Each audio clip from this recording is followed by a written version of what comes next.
हिसार में संत रामपाल की गिरफ्तारी को लेकर स्थिति काफी तनावपूर्ण बनी हुई है। हालात को देखते हुए केंद्र सरकार ने सीआरपीएफ की 14 कंपनियों को हिसार भेज दिया है, जो हरियाणा पुलिस के साथ मिलकर किसी भी हालात से निपटने के लिए तैयार हैं।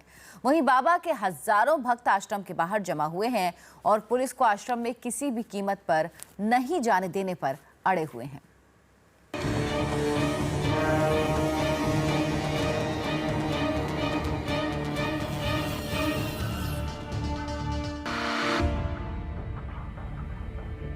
संत रामपाल की गिरफ्तारी अब किसी भी वक्त हो सकती है। बरवाला से आश्रम जाने वाले सारे रास्ते सील कर दिए गए हैं। पुलिस, पैरामिलिट्री की कई कंपनियां तैनात हैं। तनावपूर्ण हालात को देखते हुए केंद्र सरकार ने सीआरपीएफ की 14 और कंपनियां भेजी हैं, जिसमें सीआरपीएफ की महिला बटालियन शामिल है। लेकिन रामपाल के समर्थक आश्रम के बाहर डटे हुए हैं। पूरा आश्रम किले में तब्दील हो गया है।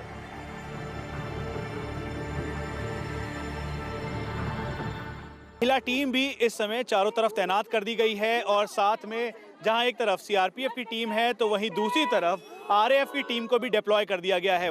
हिसार पुलिस को 17 नवंबर को बाबा रामपाल को गिरफ्तार कर कोर्ट में पेश करना है, लेकिन आश्रम के बाहर संत रामपाल के समर्थकों ने डेरा डाल रखा है। आश्रम के बाहर, आश्रम के अंदर, आश्रम की छत पर हर जगह बाबा के हथियारबंद समर्थक मौजूद हैं। उनका ये कहना है कि बाबा कोई बदमाश नहीं है जिसके लिए उन्हें गिरफ्तार किया जाए। रामपाल समर्थक इसके लिए राष्ट्रपति से लेकर गृह मंत्री तक संदेश पहुंचा चुके हैं। कोई डाकू नहीं, कोई ऐसी नहीं भाई कोई किसी का कुछ छेड़ के लेके उठा लिया, ऐसी थोड़ी है, कोई ऐसा कुछ नहीं है। ना तो ये सद्दाम हुसैन है, ठीक है, ऐसा कोई इनका काम नहीं है। भाई इनको क्यों उठाएंगे जब बाबा जी ठीक हैं, अपनी बात पर हैं, बीमार को क्यों उठाएंगे। नरेंद्र मोदी जी के पास हमने ट्वीट किया है, साथ में राजनाथ सिंह और इनके अलावा भी और कैबिनेट मिनिस्टर्स के पास हमने ट्वीट किया है। और राष्ट्रपति भवन भी मैंने कॉल करके ये बताया था कि हमारे यहाँ क्रिटिकल कंडीशंस हैं और फूड सप्लाई और सभी सप्लाईज वगैरह बंद कर दी गई हैं।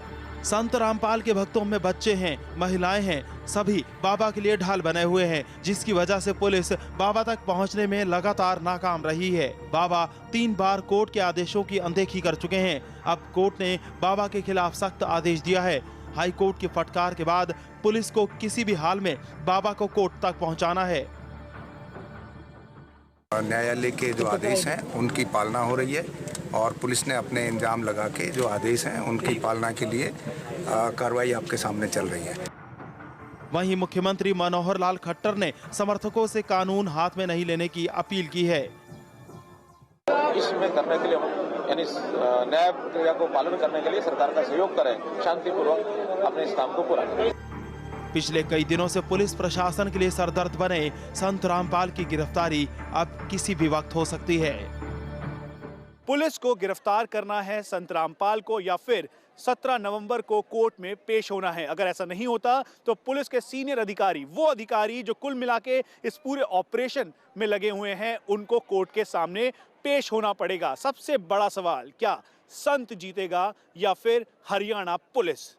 कैमरा पर्सन दिनेश देवांगन के साथ मनीष प्रसाद, इंडिया टीवी, बरवाला। जिला प्रशासन की मनमानी के चलते इंदौर शहर के सबसे बड़े मेडिकल कॉलेज और प्रदेश के सबसे बड़े अस्पताल MYH को 100 से ज्यादा देहदान होने से वंचित रहना पड़ा। मनमानी का आलम ये रहा कि हजारों यूनिट रक्तदान होते होते रह गया। हरियाणा के कबीरपंथी संत रामपाल दास महाराज और उनके अनुयायियों ने इंदौर में बड़ा कार्यक्रम आयोजित करने के लिए जिला प्रशासन से 9 अक्टूबर को अनुमति प्राप्त कर ली थी। साथ ही बाबा रामपाल दास महाराज के करीब 3 लाख अनुयायी इंदौर पहुंचने भी लगे थे। कार्यक्रम में 3 लाख लोगों के पहुंचने का फीडबैक मिलने को लेकर प्रदेश के खुफिया विभाग की जानकारी मिलने के बाद जिला प्रशासन के पैरों के नीचे से जमीन खिसक गई और जिला प्रशासन के अधिकारियों ने पुलिस विभाग के अधिकारियों को अनुमति निरस्त करने के आदेश दे दिए। तब तक करीब 1 लाख से ज्यादा अनुयायी इंदौर पहुंच चुके थे। वहीं अनुयायियों को देखकर प्रशासन के हाथ पैर फूल गए। आनंद फानन में प्रशासन ने आयोजन समिति के लोगों को विजयनगर थाने बुलाकर कार्यक्रम निरस्त करने का दबाव बनाया और कोरे कागजों पर साइन कराकर कार्यक्रम निरस्त करवा दिया। कार्यक्रम को लेकर आयोजकों ने 3 लाख लोगों के भोजन की भी व्यवस्था जुटाई हुई थी, जो बेकार चली गई। करीब 150 क्विंटल से ज्यादा आटा, 2 टन कद्दू सहित कई क्विंटल पत्ता गोभी, लौकी, हरी मिर्ची और भी कई सामान आयोजक के अचानक निरस्त होने के चलते बेकार हो गया। आयोजकों के मुताबिक जब प्रशासन को अनुमति निरस्त करना ही थी तो पहले ही कर देते, हमारा इतना नुकसान नहीं होता। रामपाल दास महाराज के अनुयायी दास के मुताबिक रविवार को आयोजित कार्यक्रम में 3500 लोगों ने रक्तदान का संकल्प लिया था। वहीं 81 जोड़ों का विवाह समारोह भी इस दौरान आयोजित किया जाना था।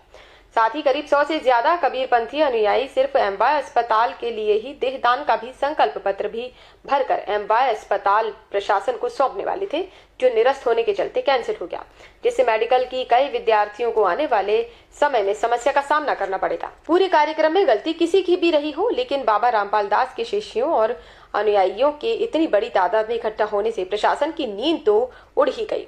वहीं अस्पतालों में ब्लड के लिए दर दर ठोकरें खाते लोग भी इतनी बड़ी तादाद में मिलने वाले रक्तदान से वंचित रह गए। Bureau report, red 9 news, Indore. ये एक्चुअली क्या है कि हम लोग जो पिछले 8-10 दिन से परमिशन के लिए लगातार प्रयासरत थे, जैसा जैसा प्रोसीजर होता है उस प्रकार से हमने पूरा प्रोसीजर पूरा किया और हमें परमिशन मिली। राइटिंग में परमिशन हमारे पास थी और हमें कुछ भी नहीं मालूम कि क्या, हम तो हमारे कार्यक्रम की तैयारी कर रहे थे और हमारा टारगेट था लगभग 1000 व्यक्तियों का ब्लड डोनेशन का, 700-800 का टारगेट था देहदान का। तो हमारे पास कल तक जो प्रविष्टियाँ आ गई थी कम से कम 3,500-4,500 हज़ार के रक्तदान की प्रविष्टि आ गई थी और 2000 के आसपास देहदान की प्रविष्टि थी और हमारा 51 जोड़े का शादी का, जिसके हमारे गुरुवाणी में रमिणी कहते हैं, उसका टारगेट था। तो उसके अगेंस्ट हमारे पास लगभग 80 जोड़ों की शादी का प्रोग्राम आ गया था और हमने जो तैयारी की थी उस हिसाब से हमारा कार्यक्रम शांतिपूर्वक चल रहा था। भगत लोग आना शुरू हो गए थे, सारी तैयारी थी। अब कल अचानक हमको टीआई साहब का फ़ोन आया कि आप लोग के बैनर पोस्टर थोड़ा अंदर करिए, ये वो। हमने अंदर कर लिया जैसा उन्होंने बताया। फिर शाम को हमको बुला के अचानक थाने पे और बोला आपकी परमिशन रद्द की जाती है। तो हमने बोला साहब ऐसी क्या बात है, हमारा तो शांतिपूर्वक कार्यक्रम चल रहा है, हम कुछ भी नहीं कर रहे हैं और हमारा ये आप अगर ऐसा करेंगे तो आज जो कम से कम 2-2,500-3 हज़ार लोगों को जो ब्लड के लिए बुलाया है, जिनका रक्तदान होगा, जो आखिर लाखों लोगों के जीवन में काम में आएगा, वो चीज़ सब रुक जाएगी। और जो देहदान के संकल्प फॉर्म भराएंगे, एक व्यक्ति देहदान का संकल्प फॉर्म भरने से साहब बहुत मुश्किल से तैयार होता है और आज हमारे भक्तों ने शर्त धड़ाधड़ करके 2000 व्यक्तों ने नाम लिखवाया कि हम तो देहदान करेंगे, जो आगे मनुष्य जीवन के काम में आएगा। ये सब हमने साहब लोगों को, टीआई साहब को, सीएसपी साहब को निवेदन किया कि साहब आप कैसे करके आपके कारण क्या है। तो उन्होंने बोला नहीं, हमको ऐसा लग रहा, अनुमान हो रहा कि आपके पास संगत बहुत आ रही है, भीड़ भाड़ बहुत है और हमारे पास बल नहीं है और खुफिया विभाग की रिपोर्ट है, भोपाल से आदेश है, इसलिए हम आपकी परमिशन रद्द कर रहे हैं, आप कार्यक्रम नहीं कर सकते। हम लोगों ने काफ़ी अनुनय विनय किया उनसे कि साहब आप कैसे करके हमारा कार्यक्रम करने दीजिए और हम गारंटी लेते हैं हमारे यहाँ कुछ भी नहीं होगा। 2 दिन से जो भगत आ रहे हैं, थोड़े बहुत 2-4-5 हज़ार आए हैं, आप देख रहे हैं शांतिपूर्वक भक्ति कर रहे हैं, अपना भंडारा चल रहा है और परमात्मा की दया से सब काम शांतिपूर्वक हो रहा है। ऐसा कुछ भी नहीं होगा जैसा आप बोल रहे हैं। बोले नहीं, आपके गुरुजी क्या बोले दोषी करार दे दिए गए हैं तो कुछ भी हो सकता है। उनके साथ अभी तक नहीं हुआ था, आगे कैसे होगा। आपने सुना इंदौर में हम 2-3 कार्यक्रम कर चुके हैं। 18 नवंबर को हमने रैली निकाली थी परमिशन लेके, उसमें भी 1-1.5 लाख भगत आए थे, बहुत शांतिपूर्वक रैली निकली। और उसके बाद में 1 अगस्त को भी हमने रैली निकाली, शांतिपूर्वक हमारा कार्यक्रम हुआ। हमने कमिश्नर साहब को ज्ञापन दिया। बताइए आज तक कभी भी कुछ भी हमारे भक्तों की तरफ से होता हो तो सारा बार निवेदन किया, लेकिन उन्होंने नहीं माना। हमने ये भी कहा कि साहब देखिए आज ये 2-4 हज़ार लोगों का देहदान होता है, रक्तदान होता है, कितना बड़ा नुकसान होगा। ये भी उन्होंने को बताया कि हमने खाने का सामान इतना, मतलब कुंटलों 100-150 कुंटल आटा, सब्जी आ गई थी ढेर सारी। आप लोग देखिए इधर हमारा बहुत सारी सब्जियां पड़ी है और लकड़ियां मंगवाई, भक्तों ने सेवा करी। इस ग्राउंड में 1000 भगत रोज घास निकाल रहे थे। 8 दिन में ग्राउंड तैयार करा, धूप में पानी पी के बहनों ने और भक्तों ने तैयार किया। आप इसका भावना को ठेस ना पहुंचाएं सर। तो लोग भूखे गए, भूखे यहाँ से माइयाँ वगैरह सब भूखे और रोते हुए गए, क्योंकि हमारे इसमें आप जैसे आदेश आता कि नहीं भैया कार्यक्रम कैंसिल हो गया, आप अपने अपने घर जाइए, तो कोई पलट के ये भी नहीं पूछता क्यों, आदेश आया, जाना है, चल देंगे। तो ये सब चीज़ें देख के हमको बहुत दुख हुआ और प्रशासन से हमने बार बार निवेदन किया कि साहब आप सहयोग कीजिए, हम कार्यक्रम को सफल बनाएंगे और आप गलत कहीं भी नहीं होगा। प्रशासन, चूँकि हमें ऐसा लगता है कि प्रशासन को गलत संदेश गया कि साहब भीड़ भाड़ बहुत है और जैसा दुनिया में होता आता भीड़ भाड़ होती है और दंगा फसाद होते हैं, ऐसा वैसा उनको गलत फहमी हुई प्रशासन को, जो हमारे कार्यक्रम को विश्वास नहीं कर पाया या उनको न्यूज़ गलत मिली।